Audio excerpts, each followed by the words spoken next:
హైదరాబాద్లోని బీజేపీ రాష్ట్ర కార్యాలయంలో జూబ్లీహిల్స్ ఉప ఎన్నికలపై సమావేశం నిర్వహించారు.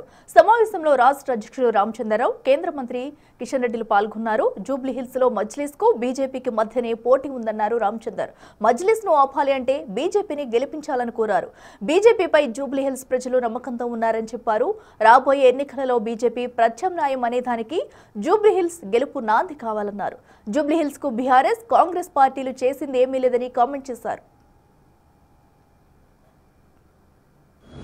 నిన్న మొన్న బీఆర్ఎస్ నాయకులు మాట్లాడుతూ మేము మీకు కబ్రస్థాన్ జాగాలు ఇస్తాం, బీజేపీ వస్తే గుళ్ళు కడతా ఉంటుంది కానీ కబ్రస్థాన్ దాడి చేస్తామని చెప్పి మాట్లాడుతారు.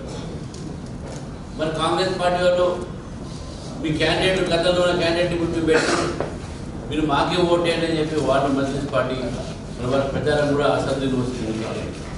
కానీ స్పష్టంగా ఈరోజు జూబ్లీహిల్స్లో ఎంఐఎంకు భారతీయ జనతా పార్టీ మధ్యన పోటీ ఉందని చెప్పేసి మన కిషన్ రెడ్డి గారు చెప్పారు. ఈరోజు మనం కూడా చెప్తున్నాం, ఇది వాస్తవం కూడా. కాబట్టి దాన్ని దృష్టిలో పెట్టుకుని జూబ్లీహిల్స్ ప్రజల్ని అపరిమితం చేయాల్సిన అవసరం ఉన్నది.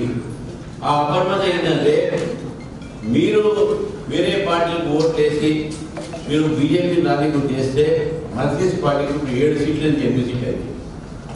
దయచేసి హైదరాబాద్లో మజ్లిస్ ఒక ఏవైతే వాళ్ళు చేస్తున్న అరాచకాలు ఉన్నాయో దాన్ని ఆపాలంటే